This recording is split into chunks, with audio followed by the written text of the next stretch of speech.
Hey guys, I wanted to do a quick video here to show you the two different types of Onan solenoids that are out there.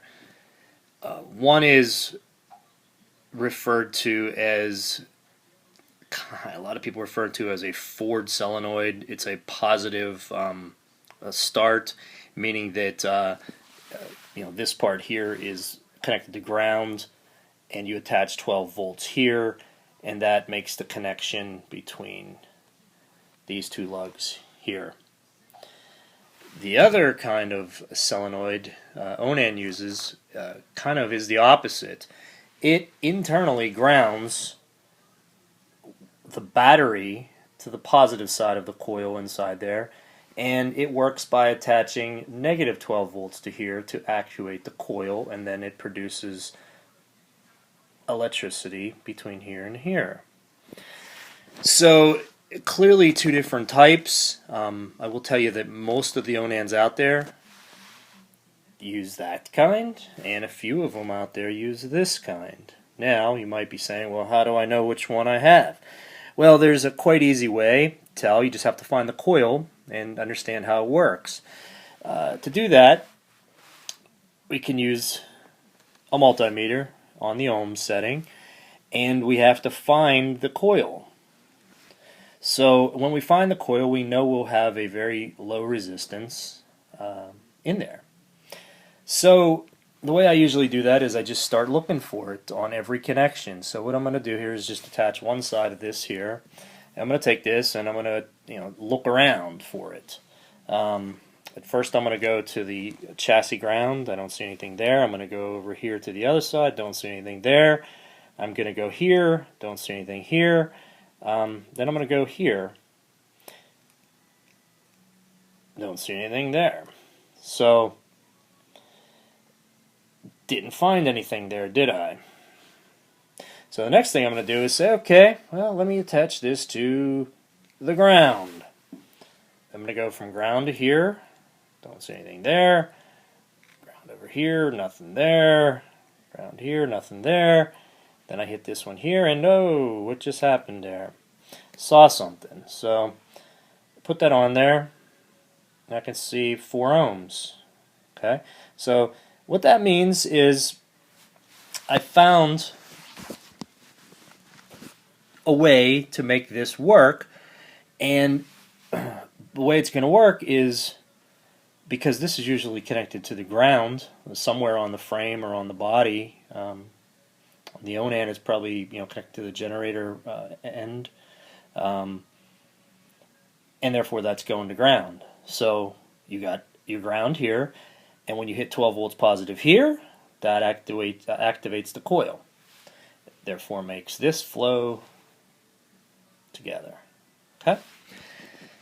Now, Onan does it a little weird. And they say, you know what, I don't know why they did this, but they just decided to do it this way. I'm sure they probably had some kind of reason.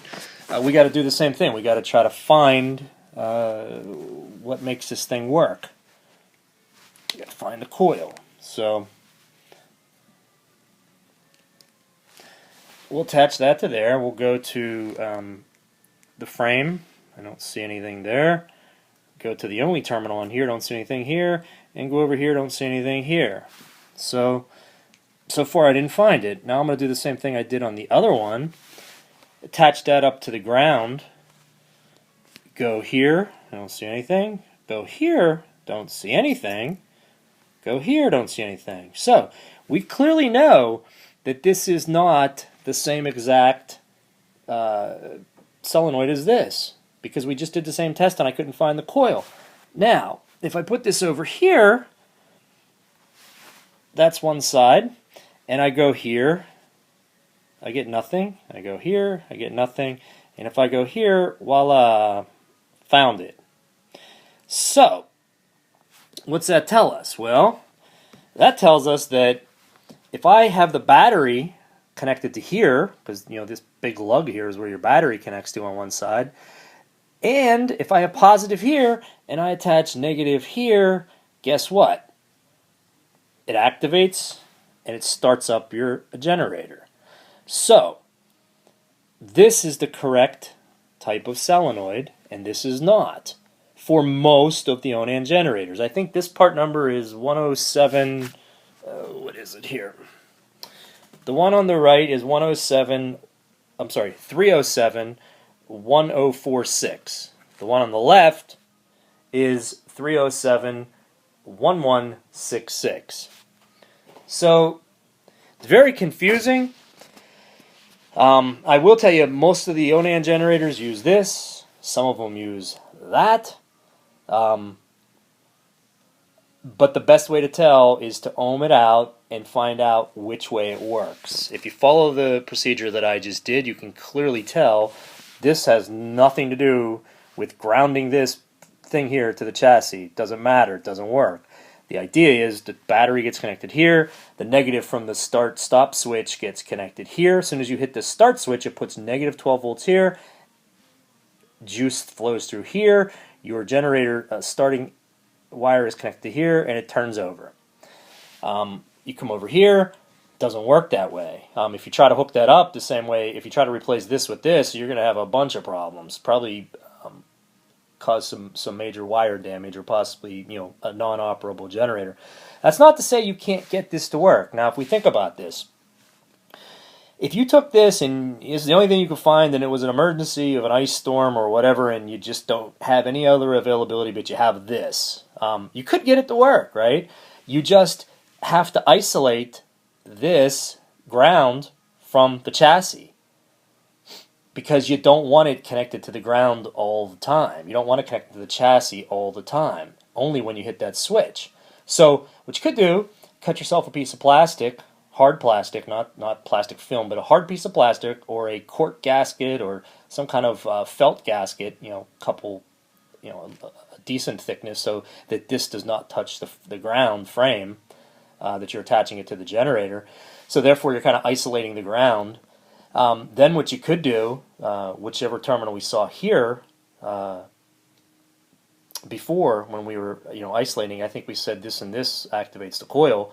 What you could do is you could then take the battery, run a small wire. You have to, of course, it has to be thick enough, right to here. Okay, so therefore you're bringing your 12 volts positive right here, and then you, however you do it, whether you tack it, whether you connect it to here, or whatever method, you run this wire to your start-stop switch. So the 12 volt negative comes in here. This is already connected to positive, and it's going to activate and allow your generator to start. I'm not condoning you do it this way. I would never do it that way. But in an absolute emergency, if this was the only part you had, you could jury rig it to work. You just have to understand how the coils work, what makes them activate. Okay? Hope this helps some of you with the Onan solenoids. Okay? Thanks.